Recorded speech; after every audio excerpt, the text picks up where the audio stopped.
preguntas, hay que decirles que escriban en el chat. Lo escriban ahí. Dale. Perfecto. Bueno. ¿Arrancamos?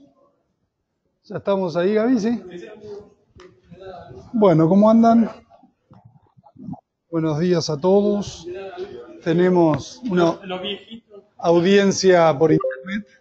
A los que están conectados, les pedimos que apaguen, silencien sus micrófonos. Así no hablamos por acá. Bueno, vamos a hacer tenemos una presentación media larga y poco tiempo. Así que vamos a ir rápido, pero tocando los temas más relevantes. El primer tema es que se habla mucho de la crisis global, de la recesión, del colapso, y la verdad que en los datos crudos, por ejemplo, en los datos de exportaciones que se están viendo de octubre, de unos 8 países, que son los que ya reportaron, dentro de ellos muy importante China, Hong Kong, Singapur, Corea, Chile, Brasil, o sea, un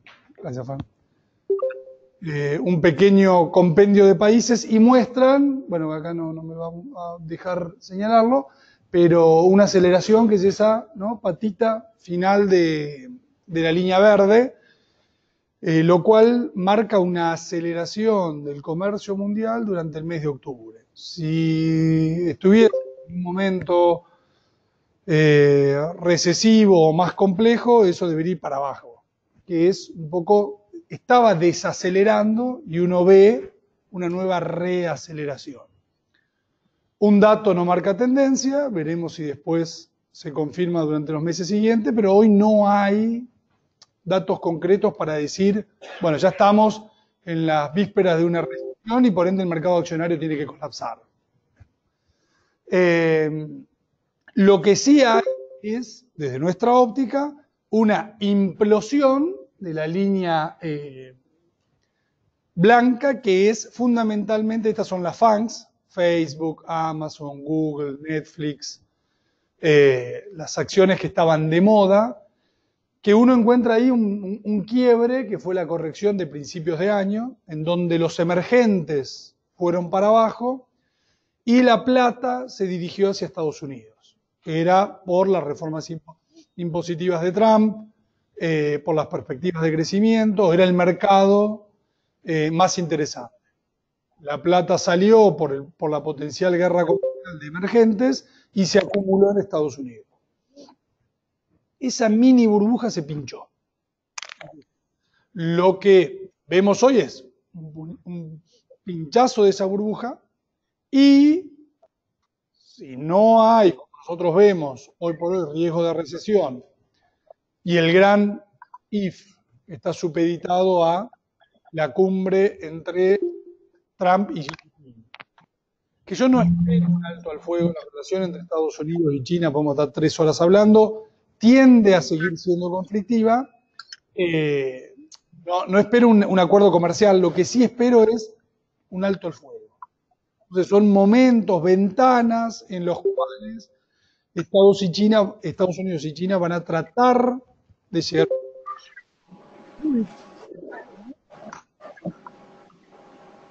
Pero ahora se abre una oportunidad, sobre todo por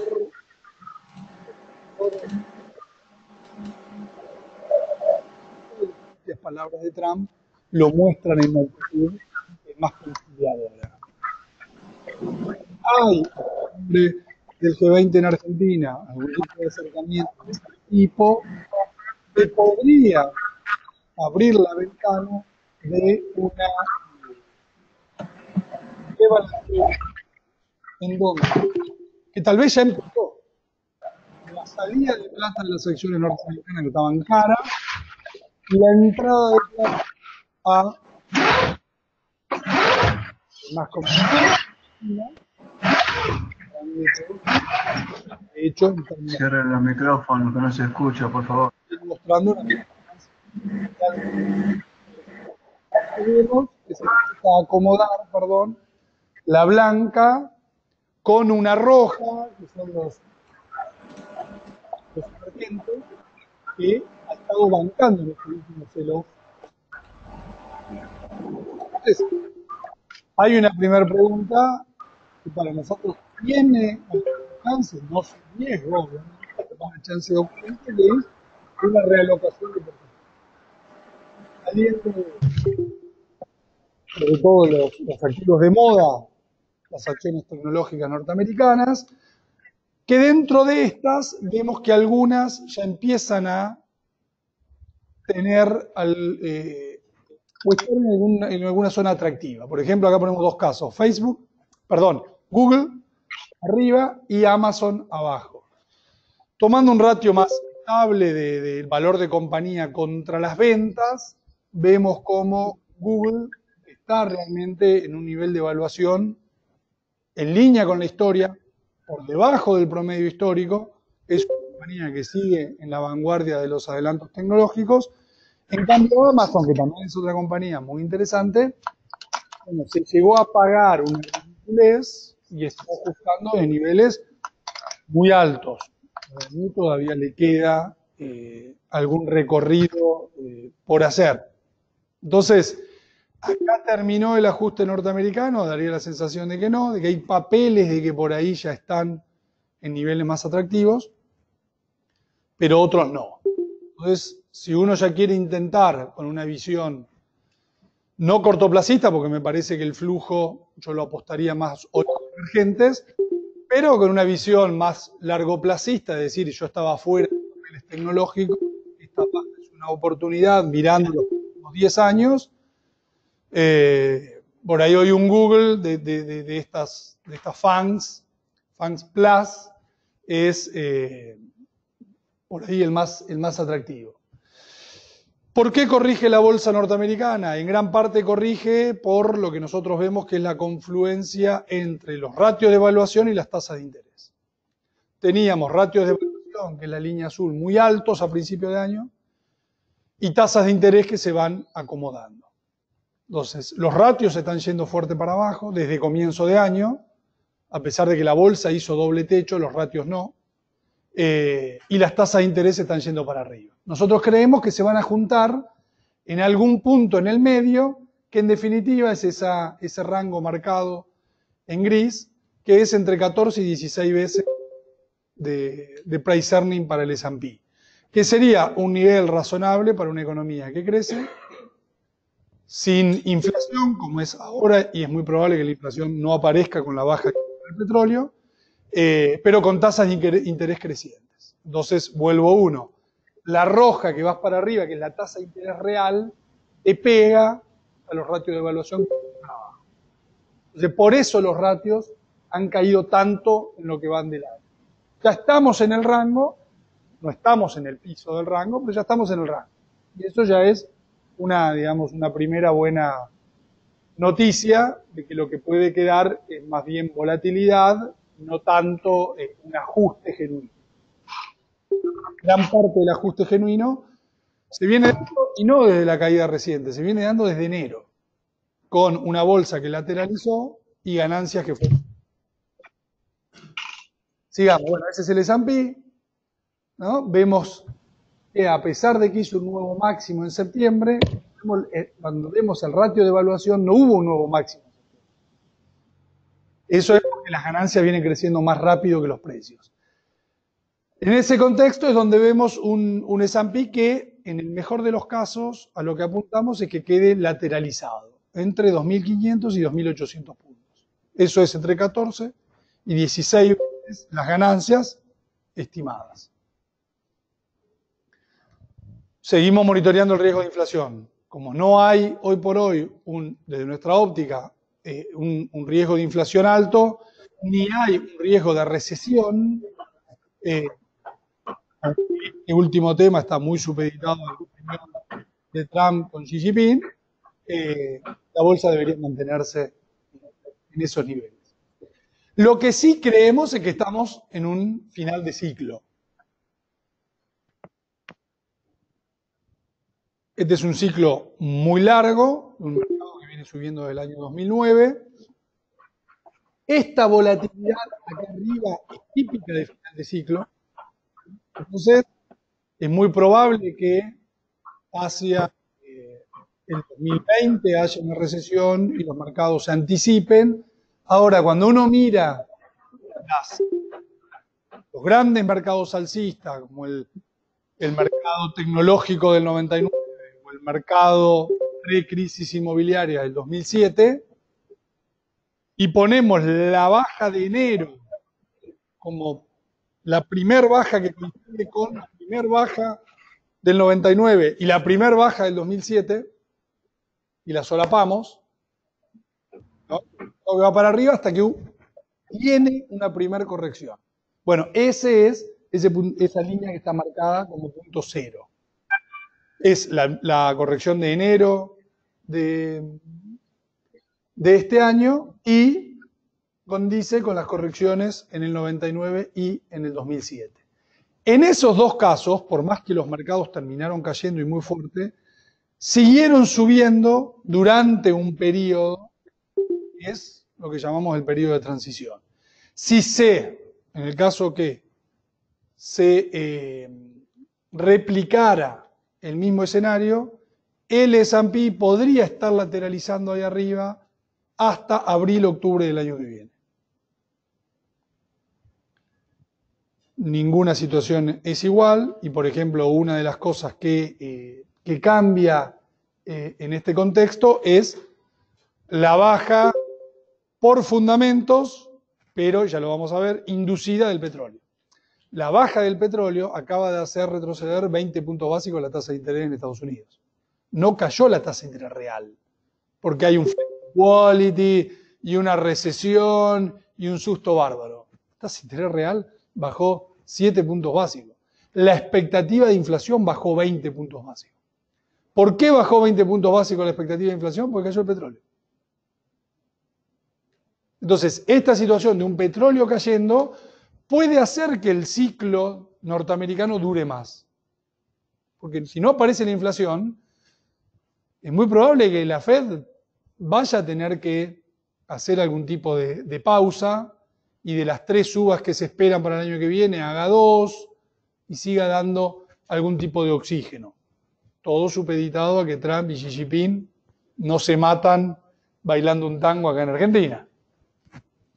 Me parece que no pasa. Ahí estamos. Dentro de esta lógica de una potencial recomposición de emergentes, el mercado más atractivo de nuestra óptica sigue siendo Brasil. Lo venimos diciendo desde hace mucho rato, mucho tiempo. Estamos sufriendo del mal que yo llamo amor a primera vista.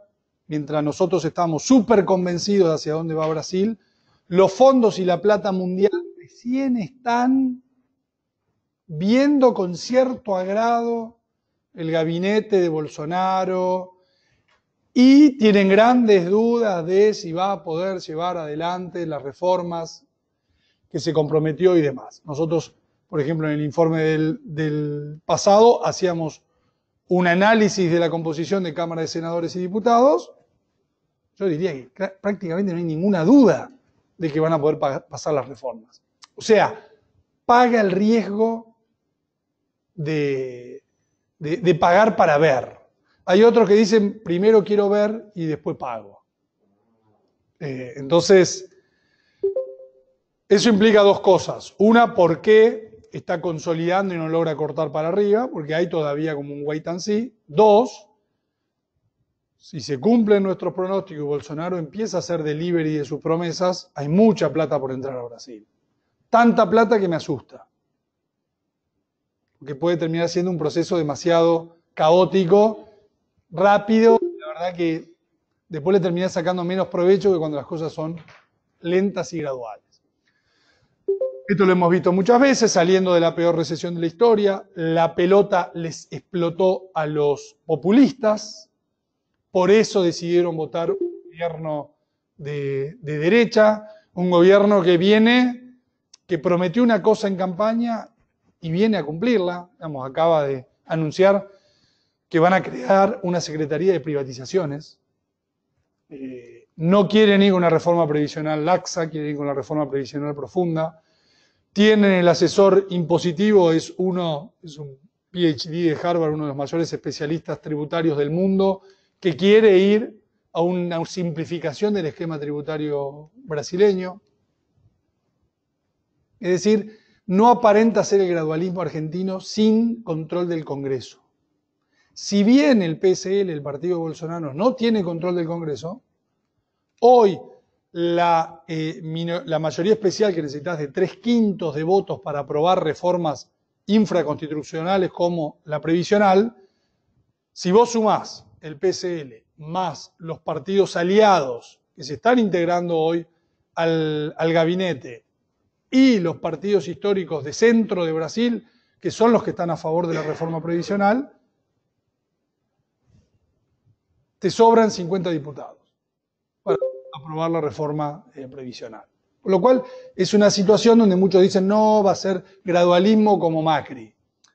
Macri no tenía control del Congreso, no llegó, digamos, con un poder lo suficientemente importante, no dijo en campaña que iba a hacer lo que debería haber hecho, con lo cual yo creo que Brasil está ante una oportunidad realmente histórica muy importante. Cuando uno mira el EWZ, esa última ahí suba que vemos recientemente y una consolidación entre 37,5 y 40.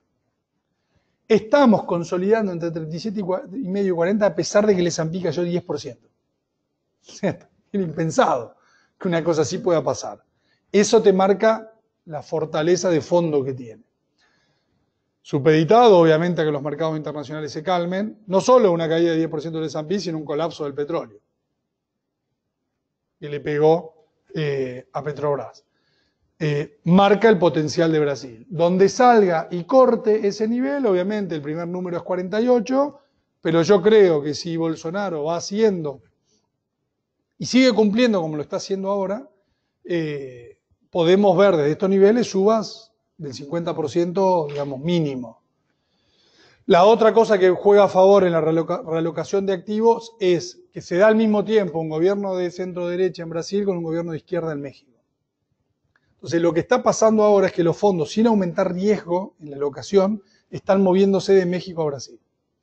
Para el que quiera operar Brasil, pero está más asustado con el riesgo global, un buen trade es comprar Brasil y shortear México, como para tener la cartera totalmente hedgeada a algún riesgo sistémico mundial, que es el que uno no termina de manejar del todo.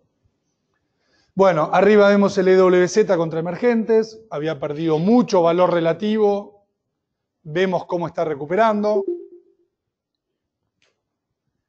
Abajo el EWZ de Brasil contra el SPY, que es el ETF del S&P.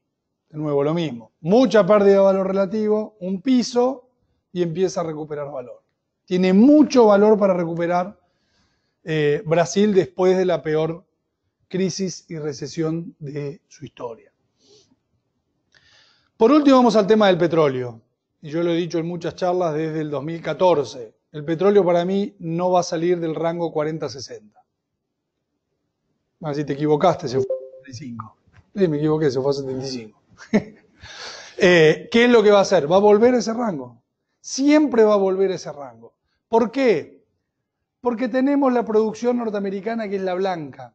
Si ustedes miran acá, en septiembre del año pasado, cuando la línea roja corta 50 y empieza a irse para arriba, la producción, la blanca, explota. Y la producción norteamericana de petróleo saltó 2 millones de barriles en un año. En un año que es el año desde 2014 de mayor crecimiento en la demanda de petróleo, gas natural, a nivel mundial. Lo que marca una economía mundial que crece. ¿De dónde viene esta demanda? De Asia. No viene de ningún otro lado. ¿De dónde viene la oferta? Fundamentalmente de Estados Unidos, que es el principal hoy productor y que tiene una maquinaria, hoy una industria petrolera que cambió la elasticidad precio de la producción de petróleo. Entonces, ¿qué es lo que va a pasar ahora? Con un petróleo que cae de niveles de 75, la producción norteamericana es posible que ahora reaccione a esa caída de precios. Entonces, ¿qué es lo que sucedió? Sucedieron dos cosas. Y acá lo vemos con los break-evens de distintas formaciones no convencionales del mundo. Y yo tengo marcada ahí el ranguito 40-60, donde cuando vemos, esto lo saqué de una presentación del Ministerio de Economía, que corrigieron la estimación de vaca muerta, que dice que hoy tiene un costo de producción de $45. Pero lo interesante es ver cómo cuando te vas arriba de la línea roja de 50, empiezan a entrar muchos más pozos, empiezan a ser rentables. Y ahí te explota la producción. Empieza a sobrar petróleo y tiene que caer el precio. Además, lo que se dio fue que aumentó mucho la posición especulativa en futuros de petróleo. Ante la crisis geopolítica que se venía, ¿se acuerdan el año pasado? Problemas nucleares con Corea del Norte y todo lo que generó Trump, se acumuló mucha posición especulativa comprada en petróleo, que es la que coincide con esa suba del petróleo, que no tenía correlato con los fundamentos. Entonces, a la larga, los fundamentos mandan. Y los fundamentos son de que sobra petróleo. Si sobra petróleo, tiene que bajar. ¿Hasta dónde? Ese rango 40-60. Para mí 40 es una recesión a nivel mundial, con lo cual no debería ir a 40. Debería quedar en torno a 50, por ahí un poquito abajo de 50, y pasar a ser un commodity con algunos altibajos producto de la construcción de posiciones especulativas, largas o cortas, pero debería seguir operando en ese rango. Con esto concluyo el panorama mundial, ¿no? Qué fácil resumirlo así tan rápido. Pero creo que la apuesta hoy es un cese el fuego entre Estados Unidos y China que permita una estabilización del mercado norteamericano, porque las valuaciones ya están para que se estabilice, y una rotación de flujos hacia emergentes. Y dentro de emergentes, esa rotación, donde fundamentalmente hay algunos que están recomendando comprar China. No he estado tanto en China, he estado mucho más mirando Brasil. A mí me convence, no sé si por proximidad o por dedicarle más tiempo, por similitud con Argentina, por mayor conocimiento, no sé. Me interesa más jugarlo por el lado de Brasil. Dentro de la Argentina, a ver, repasemos algunas cosas positivas. Cuentas fiscales, el gobierno está sobrecumpliendo. Cuando uno mira las barras de abajo a la izquierda, vemos el sobrecumplimiento de las cuentas fiscales, en donde por ahora los ingresos siguen creciendo por arriba de los gastos, y eso está permitiendo que el ajuste se esté llevando adelante. Cuando uno lo mira en acumulación, vemos que los primeros años de Macri no fueron de ajustes fiscales y que recién, a finales del 2017, empezó algún tipo de ajuste que en el 2018 se está, digamos, llevando y concretando. ¿Por qué es importante esto? Bueno, porque tenemos que ir al déficit cero. ¿Cómo se está haciendo? Y esa es la gran decepción, 70% aumento de impuestos, 30% traslado de gastos a las provincias y municipios. No hay una baja de gastos. Esto se resolvió con la vieja receta de aumentar más impuestos. Y como las provincias habían sido beneficiadas con los acuerdos que se habían hecho, el fallo de la Corte y demás, se les quitan los gastos más vinculados. Pero bueno, la buena noticia es que se está cumpliendo el tema fiscal. Segundo punto. Teníamos que tener un shock externo, una parada en seco, un stand-stop, para dar vuelta las necesidades de dólares. El primer punto que vemos es el saldo comercial. El grafiquito de acá abajo, que es un montón de líneas de variación de expo-impo, pero vemos una columnita ahí azul que pasó a estar positiva. Es decir, que después de un ajuste cambiario muy importante que mete a la economía argentina en recesión y pasa lo mismo que pasó en Brasil en 2014, veníamos diciendo en charlas, Argentina tiene que tener un ajuste como el de Brasil. Brasil bajó sus importaciones en 100.000 millones de dólares. Bueno, Argentina tiene que bajar sus importaciones muy fuerte, lo está haciendo para pasar a tener un superávit comercial y de esa manera dar vuelta las necesidades de fondos. Vemos que era uno de los rubros más, digamos, desbalanceados, el cuadrito a la derecha, el balance automotor. Cuando uno acumula enero-septiembre del año pasado y enero-septiembre de este año, vemos un saldo ya positivo en el comercio automotor.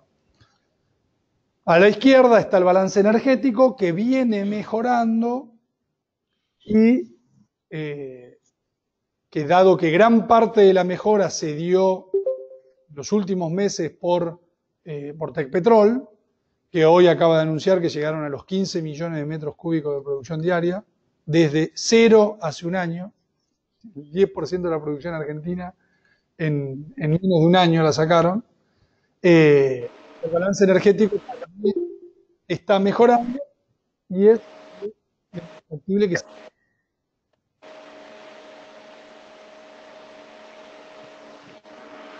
exportaciones, o sea, la actividad cae por la devaluación.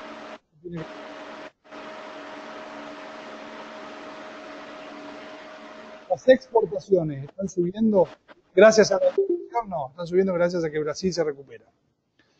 En Brasil siguen subiendo las proyecciones de crecimiento. Hace 6 meses decían que en el 2019 Brasil iba a crecer al 1,5, se corrigió al 1,7, al 1,9, al 2,1, al 2,3, ya se está hablando de 2,5. Brasil crece, aumenta la demanda doméstica brasilera, aumentan las expo argentinas, que con la crisis brasileña habían bajado 10.000 millones de dólares. Con lo cual vuelve a confirmarse de que el saldo comercial con Brasil no es una función del tipo de cambio real bilateral, sino que es una función del diferencial de crecimiento. Cuando nosotros crecemos más que ellos, pasamos a tener déficit. Cuando ellos crecen más que nosotros, ellos pasan a tener déficit. ¿Cómo está el aparato productivo argentino? ¿Cómo está la presión impositiva argentina? ¿Cómo está el marco laboral argentino? ¿Va a reaccionar el aparato productivo y vamos a poder exportar algo? Es la gran duda. ¿Por qué? Ha ido sufriendo cada vez más deterioros y lamentablemente no se lo ha mejorado. El año pasado tuvimos el shock agrícola por la seca. Este año, que es el cuadrito de abajo a la derecha, se espera una producción que retome los niveles de la cosecha 2016-2017. Con lo cual, más dólares que entran por la principal fuente de ingreso, que es el campo. Más expo, menos impo, cuentas fiscales más ordenadas. Es lo que había que hacer. Realmente vamos llegando a lo que tenía que pasar. La clase media, con sus viajes al exterior, turismo y demás. Ahora tendremos que ir todos a San Clemente del Tuyú, a Las Toninas, o vaya a saber a dónde. Podemos ir en Colonia Expresa a Punta del Este. Pero bueno, también una fuerte retracción del consumo en turismo y viajes al exterior. Así que, digamos, está funcionando. Era obvio que tenía que funcionar porque es el ABC de la economía. Es bueno, es doloroso, es bueno mientras no te toca a vos. Cuando te toca a vos, digamos, empieza más complicado. La actividad obviamente colapsó. Vemos ahí abajo el EMAE. Vemos a la derecha con alguna proyección en donde la actividad debería seguir muy complicada hasta el primer trimestre del año que viene y a partir de ahí un salto estadístico fundamentalmente por el campo. El resto va a depender mucho del contexto que vayan viendo que no haya ningún lío internacional, que la cosecha efectivamente sea buena. Eso, digamos, va a ser sumamente clave, que la sustitución de importaciones de gas continúe como evento. Todo eso puede hacer que la economía arranque hacia el segundo trimestre. Y ahí vienen las elecciones. Entonces, ¿cómo está el bolsillo del argentino en el momento de las elecciones? Donde hoy hay una enorme incertidumbre en la foto. La película debería tender a mejorar. Lo que decía, esto de menor actividad es obviamente mayor desocupación, de pobreza, mayor marginalidad. ¿Por qué traigo esto a colación? Porque se viene la selección. Buenas tardes. Lo mismo Tarde ya se almuerzo. se viene la de Yo todavía no. la economía de pelea. Es de como digo, ¿Y a dónde viaja usted? Leo, Viajo a Frankfurt, Buenos Aires. Por favor, Oscar, si puede silenciar el micrófono, gracias. empleo, Bueno, de Brasil a Alemanha. falta. Brasil. O senhor queria falar em português, então. Português, Primos irmãos, né? Não, primo irmão, eu moro lá também. Acá no, vienen Para São Paulo. venezolanos São Paulo mesmo. a andar en bici. Gostou de São Paulo? Gosto demais. Eso, Eu não gosto de São Paulo. Eu morava lá no Alphaville, lá fora. É uma outra coisa. Esto va a arrancar por la periferia, lo logramos estabilizar, va después reflejándose.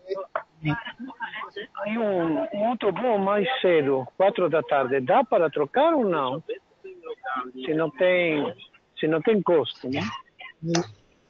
La inflación, que digamos por la base de cálculo y demás, va a tender a ser pico, también acá por el trimestre, va a tener el piso de la recesión, el pico de la inflación, y a partir de ahí, cuando uno mira la inflación mes a mes, yo diría que lo peor ya quedó atrás.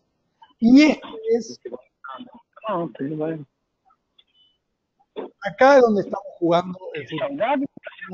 Não. Estamos haciendo la No se escucha nada, querido. pero Argentina no sustentable. Bolsinha de queijo, isso No por- tem aí. y la pelota financiera termina explotando. Hay muchos, por ahí quería pasar, Señores, apaguen los micrófonos. hay muchos que solamente para los que tienen que ver que son los azules con los pasivos de San Miguel, entonces dicen no tiene nada que ver con la época. En el medio cambiamos LEVAX y LECAPS. Las LECAPS la tomo en consideración porque si el Tesoro no las puede pagar, en un punto le puede pedir la plata al Banco Central, como pasó en los 80. Entonces, es más el escenario de salida de Frankfurt el 11:32 en slot de 40 minutos. que dentro de un año, en un escenario negativo, ¿Podés apagar el...? no Desconéctelo, por favor, del 79. lo colapsamos. Otra vez, desde el punto de vista financiero. El escenario positivo es básicamente este. Que se viene dando. Cuando nosotros publicamos esto hace un mes, muchos nos decían que las tasas no iban a bajar ni de casualidad del 70.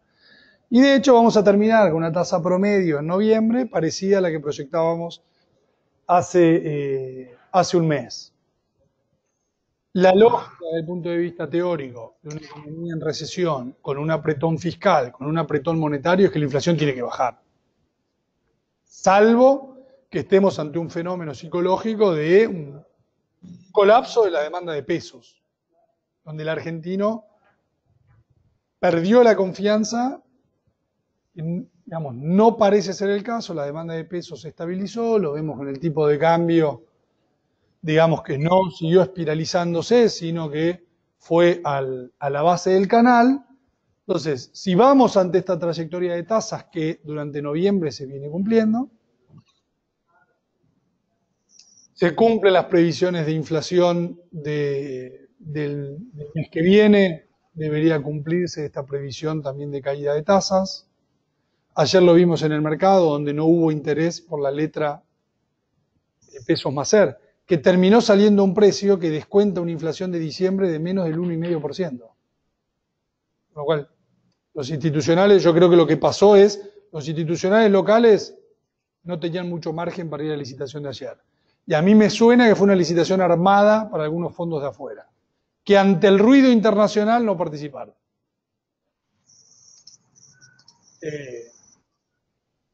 Pero bueno, el razonamiento de los locales, prefiriendo la letra tasa nominal versus la tasa de inflación, que en definitiva lo que estaba jugando era la inflación de noviembre y diciembre, que noviembre, con las estimaciones real time que hay, ya está, con lo cual lo único que estaba jugando era diciembre. Y al precio que salió, está preciando una inflación de menos del 1,5%. No tuvo mucho sentido. Para mí terminó saliendo a un precio muy bajo.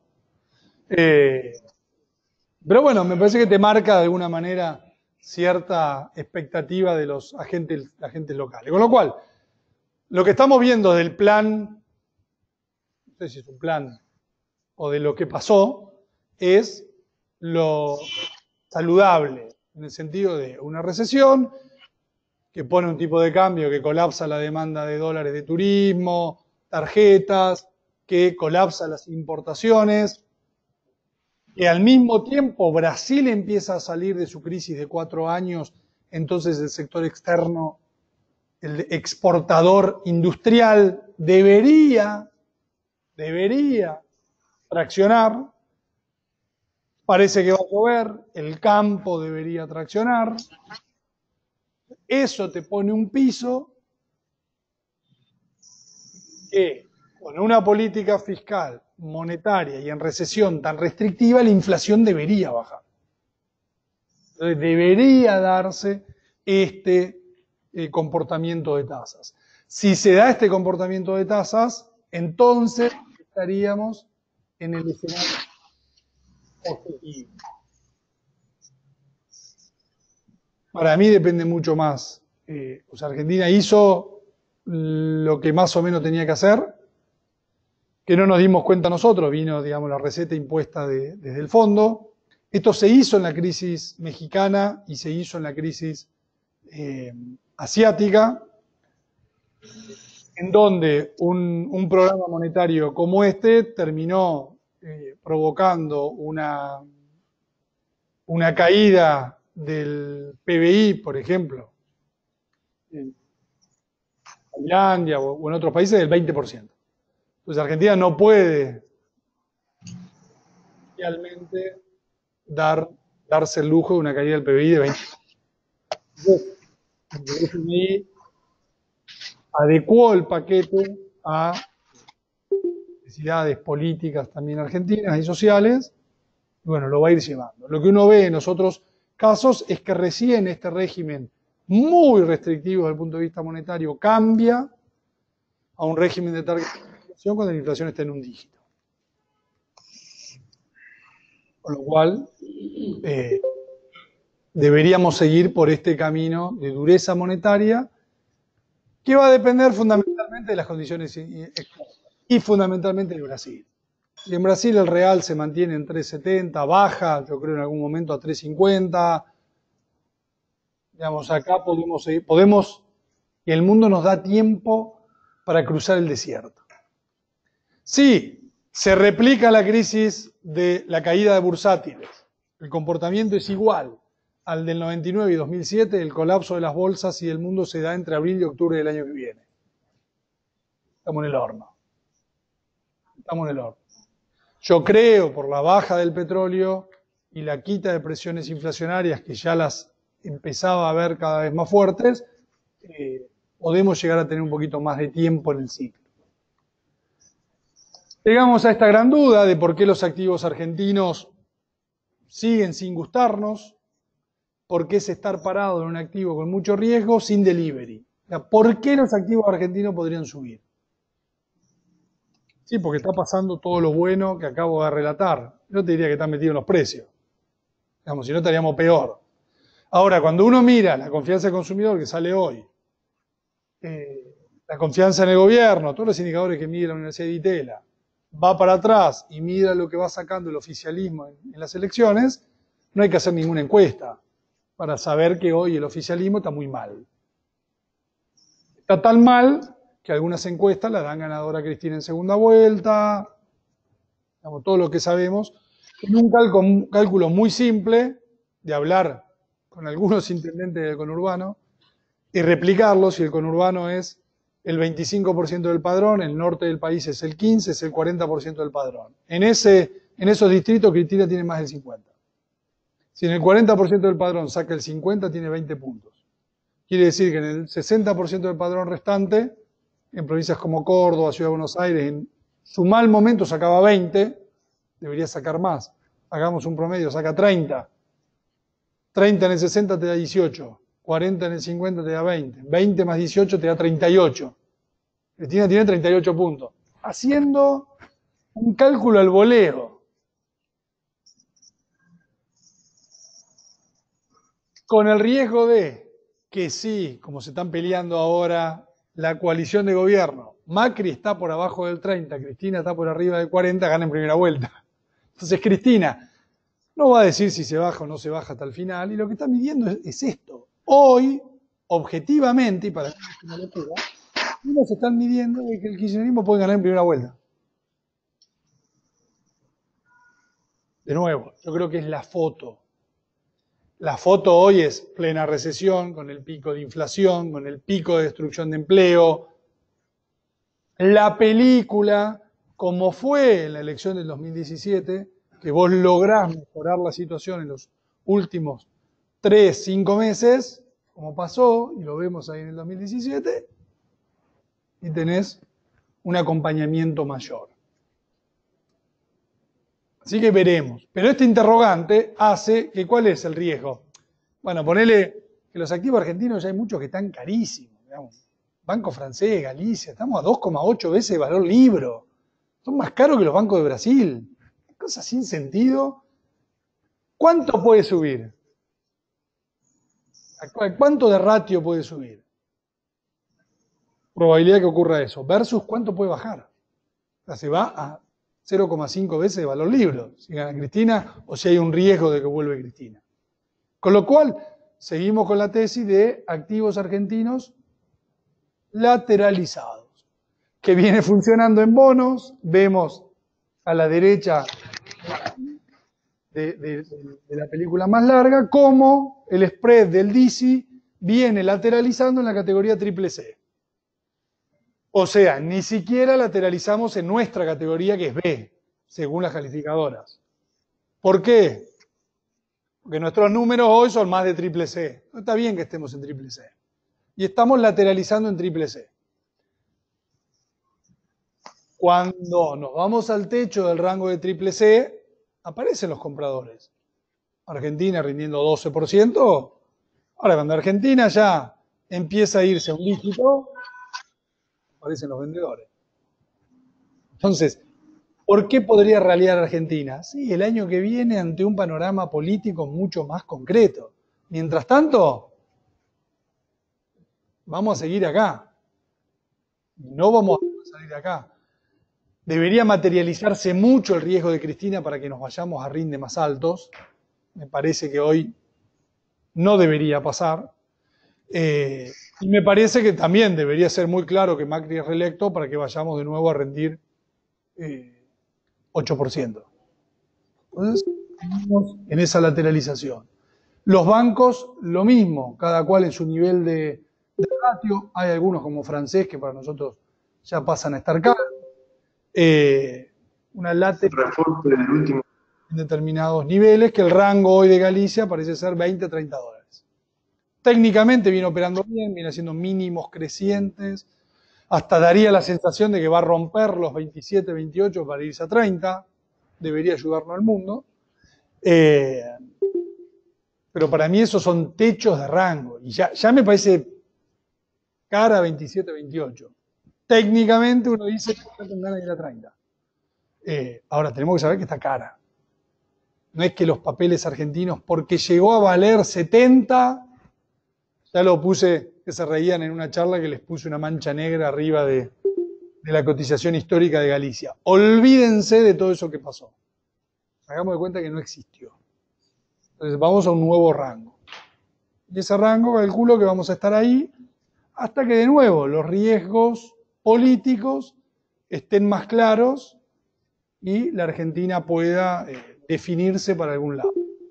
Claramente si gana Cristina vamos a parar a un Galicia de menos de $10. Si gana Macri, en una recontra euforia puede valer $40. Sin burbuja. Así que seguimos pensando y mirando la cosa de esa manera. Por último, lamentablemente en este contexto, por primera vez en como 10 años, ¿se acuerdan que en las charlas siempre decíamos, en el kirchnerismo YPF tuvo cantidades y no tenía precio? Con el macrismo tuvo precio y no tenía cantidades. Por primera vez YPF tiene cantidades y precios.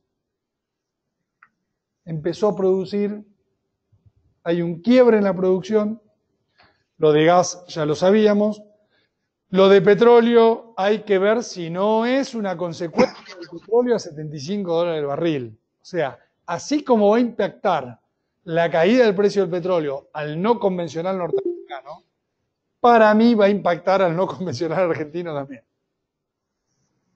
Estábamos viendo no solo un boom de vaca muerta gas, sino que en los últimos meses habíamos empezado a ver un boom de vaca muerta petróleo, que era novedoso, porque además el petróleo no tiene los cuellos de botella que tiene el gas. Lo podemos exportar mucho más fácil, entonces te ilusionás. Con la caída que tiene el petróleo, me parece que hay muchos proyectos que querían pasar de fase piloto a fase de desarrollo intensiva, que con este petróleo de 50, algunos van a tener que reformular el Excel. Pero bueno, me parece interesante destacarlo. La compañía logra por primera vez en muchos años ir a un free cash flow positivo, puede empezar a pagar la deuda. Entonces es una compañía que vale lo mismo que hace 10 años, mirándola como compañía. La única diferencia es que hace 10 años era solamente los accionistas. Ahora es mitad y mitad de los accionistas y los bonistas. Entonces, la buena noticia es que empezamos a generar cash flow positivo. ¿Para qué? Para pagar las deudas. Todo lo que paguemos de deuda va a ser como Petrobras. Puede ser que la acción lo vaya incorporando. Por ahora es un free cash flow muy livianito. Hay que ver cómo le pega esta caída del precio del petróleo, situaciones exportadoras y algunos lo toman como positivo, esta noticia que salió, que encaran finalmente el barco licuefactor de gas, de si de nuevo YPF no es un pato de la boda. O sea, YPF, ¿por qué está tan endeudada? Porque hundió muchos miles de millones de dólares para conocer Vaca Muerta. Y de hecho uno lo ve en las gráficas de producción, que son todos esos pozos horizontales. Perdón, todos esos pozos verticales. El boom viene con los pozos horizontales. Ahora, YPF invirtió entre 2 y 3 mil millones de dólares con pozos verticales. Ahora estamos con los horizontales productivos y rentables. Vamos a que a nivel global se espera que Argentina se sume a la tercera ola de plantas licuefactoras del mundo. Hoy los principales países exportadores del mundo, obviamente son Qatar, Australia y Estados Unidos. Están entrando ahora en producción muchas plantas en Australia, en Qatar y en Estados Unidos, y está empezando a explotar el comercio mundial de gas. Ahora, los cálculos de los especialistas dicen que el break-even para el productor tiene que estar en $2.80. Bueno, no lo digo yo, lo dicen algunas consultoras especializadas. ¿Por qué? 80 más la licuefacción más el transporte hace que llegues al precio internacional competitivo. Entonces, el punto, digamos, hoy con la producción de Argentina está en sus cuellos de botella. Hoy, duplicar la capacidad de transporte implica invertir 10 mil millones de dólares. Entonces, algunos están pensando en hacer gasoductos virtuales. poner plantas licuefactoras en Bahía Blanca y plantas, que ya la tenemos, regasificadoras en Escobar. Para que el gas argentino sea el que llegue vía barco y se lo inyecte en eso salvaría el problema de transporte desde Bahía Blanca hasta Buenos Aires. Pero también, en un extremo, decir, listo, hacemos 50 millones de metros cúbicos día de esa manera. No, tampoco podemos. La capacidad de transporte a Bahía Blanca no da. Entonces, hay muchos cuellos de botella, mucha inversión por poner en un como el actual, digamos, es difícil. Con este mensaje lo que quiero decir es que es tal vez, después de una larga letanía, yo les dije que les iba a avisar, es tal vez la primera vez que yo veo que YPF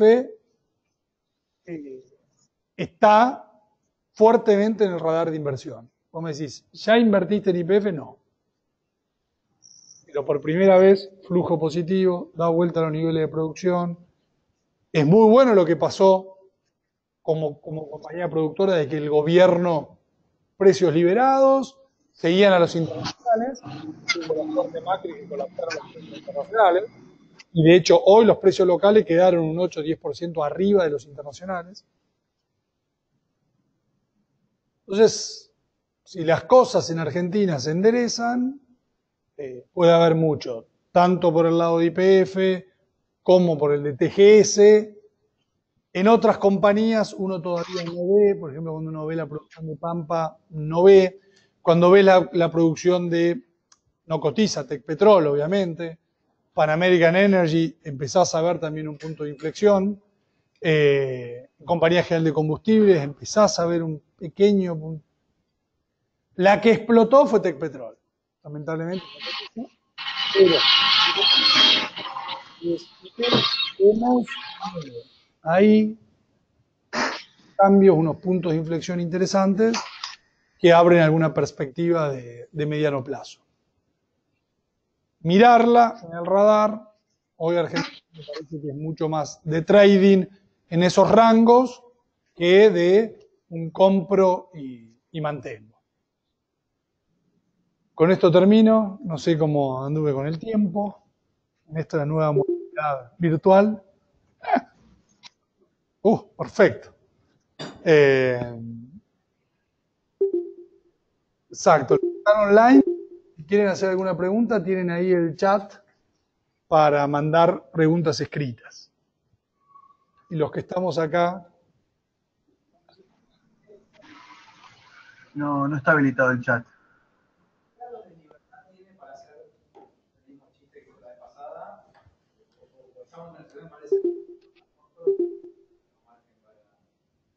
No sería optimista, Cristina. No pensaría en una Cristina moderada. Creo que todo esto de la moderación es una excelente estrategia de campaña. Me parece formidable. Ella cree que el peronismo no mide, finalmente va a tener que caer en su espacio. Porque directamente no importa el espacio, con lo cual se va a polarizar entre ella y Macri. Y hoy uno lo ve en las encuestas que miden el estado de ánimo. El principal estado de ánimo de los argentinos hoy es enojo. Y hacer todo lo posible. Es cierto, está muy complicado. Enojo. La gente está enojada. Sí, sería constructivo pensando que Cristina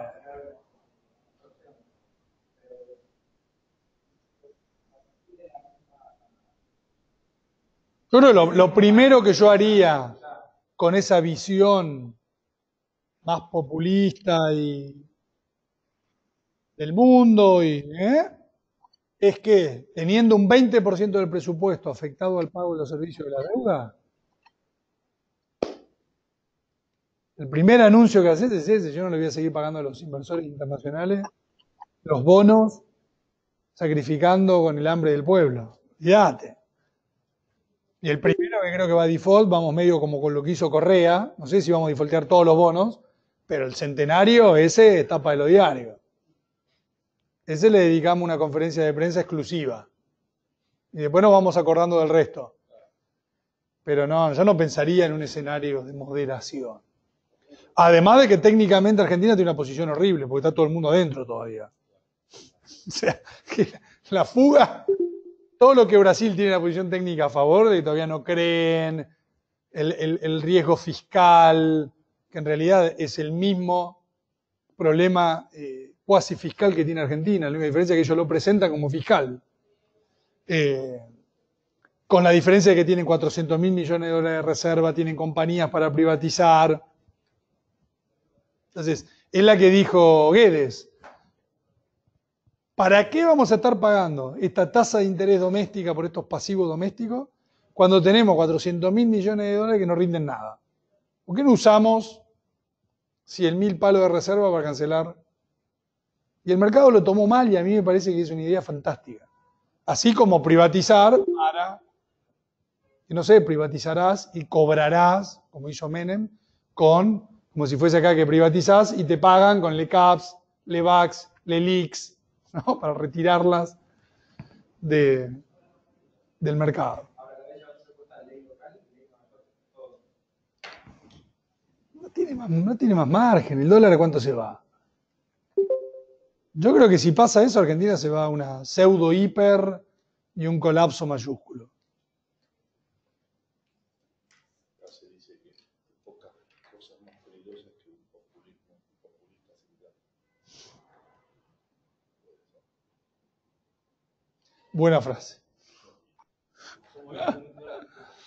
Que no hay cosas hay pocas cosas más peligrosas que un populista sin plata.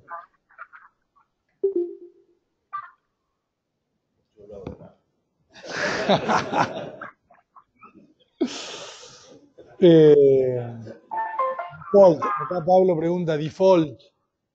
Es una cuestión hoy por hoy política. Yo creo que si gana Macri, defaulteás. Y tenés, desde mi óptica, un perfil de vencimientos que con sangre, sudor y lágrima, como dijo Avellaneda, se puede pagar. Ahora, para pagar la deuda hay que crecer. Y ahí es donde yo creo que Brasil, el mundo, tienen para ayudarnos. Argentina tiene que rápidamente dejar atrás en el segundo semestre del año que viene este ajuste que era muy necesario. Esperemos no volver para ganar la elección a un atraso cambiario, porque ahí volveríamos aún.